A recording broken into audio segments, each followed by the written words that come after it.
Remember that blockbuster that sent Tobias Harris from the Clippers to the Sixers? That was back in February, and it's still being felt even right now. Because in that deal, the lesser-known power forward, Mike Scott, also made his way to Philly via L.A. I said Mike Scott, not Michael Scott. That's what she said. Anyway, Mike Scott. Mike Scott logged some quality minutes for the Sixers this year, all the way through that Game 7 loss against Toronto. In fact, he became something of a local Philly favorite in just over 6 months. He fit in really well. They embraced him. He embraced them. So much so that a group of Philly fans invited him to their tailgate party yesterday before the Redskins-Eagles game at the Link. So, I mean, that's how comfortable that guy is, right? I'm just going to hang out and party with and tailgate with some of the fans. In fact, so comfortable that he did it and did it in the other team's gear. That's how comfortable. And again, this is Mike Scott, but not Mike Scott, the guy who was from Dunder Mifflin or Scranton or any part of Pennsylvania. No, Mike Scott is from Virginia. Virginia. And most people from the Commonwealth, including Mike Scott, honk hard for the Redskins. So, around 7:30 in the morning, local time, you've got Mike Scott tweeting a pic of himself on the streets of downtown Philly, decked head to toe in Redskin gear. And the caption to the photo read, "On my way."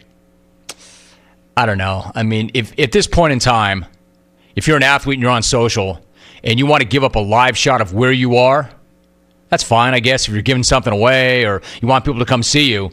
But if you're going to tweet or post a live shot wearing the other team's colors and say, "I'm on my way," I mean, good luck with that. Obviously, let me just get this out of the way. Wearing another team's gamer to a rival stadium should not be an issue in an evolved, civilized society. It shouldn't be. Especially if you play hoops for the local pro basketball squad and you're well-liked.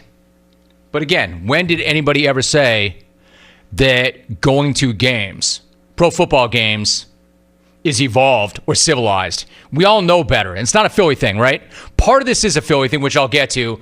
But overall, we know this. It shouldn't be like that, but it is. If you're going to wear the other team's colors in the stadium, you may have an issue. It shouldn't be a thing, but we know it's a thing, right? So, that's not just me. And in case he didn't know what he signed up for or what he was getting into, somebody from Philly jumped into Mike Scott's mentions and wrote, quote, "Mike, it's different here.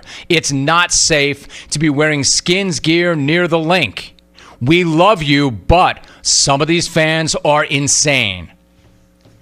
All right, so that person laid it out perfectly for him.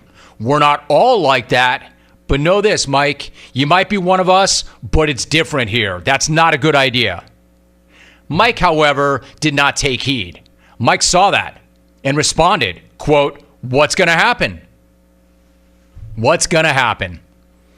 Well, unfortunately for humanity, the question of what's going to happen turned out to be anything but rhetorical because something did happen. A cell phone video surfaced yesterday afternoon of Sixers forward Mike Scott throwing hands with what looked like, at my count, at least 5 Philadelphia Eagles fans on his way into the stadium at the same time.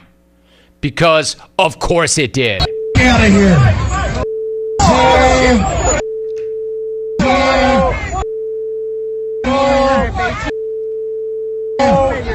That's a fight you're not going to win, Holmes. That's a fight you're not going to win. Have you seen this video? I wonder if somebody went with like the wireless Bluetooth speaker and held it up high with drowning pool bumping when Scott took on like 5 guys at one time. I keep watching this video, and I'm not like YouTube, street, likes to fight guy video guy, but I can't stop looking at this. That's a pro athlete fighting his own. As much as I wish I could make this stuff up, I can't. A freaking local professional basketball player, an NBAer who they love, trading hands with local professional tools. Over what? As always, at least there's a good reason. team colors, in a parking lot, outside an NFL stadium. Now, it's hard to get all the context from a cell phone video, but eyewitnesses say that a group of Eagle fans told Mike Scott to, quote, get the bleep out of here. And, quote, this isn't a fight you're going to win, end quote.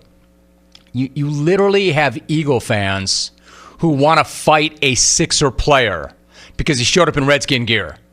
And you know those same fans were thinking, hey, man, you were warned. You were warned. Then you've got a person with a PA system who started an a-hole chant for Mike Scott as Mike Scott was being pushed away from the group of Eagle fans.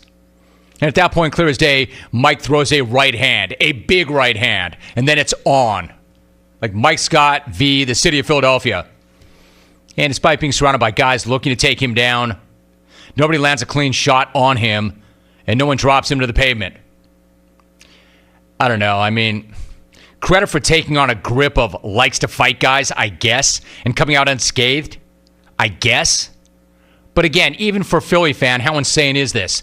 Not only are they trying to fight a professional athlete, they're trying to fight one of their own professional athletes, a guy they love. But that said, how does Scott not know better? How does he not know better and not get hooked? How does he not keep walking? He lives there. He works there. He, as much as anybody, should know what that town and what that fan base can be all about. I'm not saying the whole town, Philly fan. I'm not saying the whole town, and I'm not saying every fan. But like that one guy said when he jumped into his mentions, it's different here. My man, some of these people are insane. And some of them are. Because some of them tried to fight an NBAer because he wore the other team's gear. So there you go. While there may be some Sixer fans there, at the end of the day, the dudes he's trading hands with are not Sixer fans or even Eagle fans. Man, they're Philly fan. How do you not know? Philly fan. They booed Mike Schmidt. They booed Santa Claus. They cheered as Michael Irvin lay motionless on the turf. That guy could have been paralyzed or dead, and they were cheering. Scott, as much as anybody should know that. Like that one person said on social, it's different here, man. It's not like other places. Some of them are insane. Of course, you should be able to walk into the stadium repping your team's colors without having to fight five guys. Of course. But you can't, right? Look what happened to the guy. And this is not the only town either that'll happen in. Philadelphia is not some kind of like one-off and only in Philly. No, that could happen someplace else. And it probably still will. This guy's got to know that. He can't get hooked. He can't get hooked. He's the one with a lot to lose. You're a public figure who knows the part of the public is out to jam a fish hook in your bottom lip and then film it and push it out there. I don't think those guys that tried to fight him were embarrassed. In fact, I think they had a pretty good day. And zero credit for the guys who did hook him, but you can't get hooked like that. Man, thankfully nobody was seriously hurt. You got to keep moving. You got to keep walking. Because he could have, and he didn't. I'm not saying it's easy. He may have been minding his own business, but you got to know something like that can happen, and probably will. The Sixers issued a statement yesterday which read, quote, "We're aware of the situation. We're in the process of gathering more information. We will have no further comment at this time." As for Mike Scott, no arrests were made. He still went to the game. According to his social media, it looked like he had a pretty good time. But according to everybody else's social media, it looked like he got into a fight with fans in the parking lot, which is going to stick to you a lot longer than just the end of that game. Like I said, ripple effect from that trade last February is still being felt. See, if Mike Scott had just stayed here in L.A., he could have worn whatever gamer he wanted to both Rams and Chargers games and been in the vast majority. Man, nobody would have batted an eye, much less tried to dot an eye. That's Philly, though. That's not L.A. That's a fight you're not going to win, Holmes. That's a fight you're not going to win. I'm just looking right now at that overhand right. Then he threw at a guy half his size. This guy, a glancing blow knocked this guy. It was more of a push than a punch. Knocked him to the pavement. Man, my man jumped right back up. Before the referee could even start the count, my man was back up and in that fight. You think Philly fans going to get much mileage out of that? Yo, man. Remember that time we tried to fight Mike Scott? Remember when we succeeded in fighting Mike Scott? Let's go look for Joel. Wild. Yo, man, where's Ben Simmons? Remember, Philly fan, how he used to look for the Wild thing, Mitch Williams, when he was a bartender at that bowling alley? Hey, man, let's go to the bowling alley and harass Mitch some more. They will. You got to know that. So, I'm not even saying don't do it. I'm not even saying don't wear Redskin gear to a game. But if you do, understand there will be people looking to hook you and or fight you. You need to keep moving and get to the stadium and get to your seat. Quote, what's going to happen? That. And I bet he was feeling really good in the first half. I bet he was thinking to himself, man, there's going to be a lot of fights today. I'm rocking this gear, and we are rolling them up. When we return, again, so I'm clear on this. This is not just a Philly fan thing. But is anybody surprised that Philly fan tried to fight Philadelphia Sixer? Twice their size, and not backing down at all. And not at all afraid. Hey, Rome, it's about time Mike Scott got a beat down. Dude has had it coming for a while. Regards, Toby in HR. Different Mike Scott.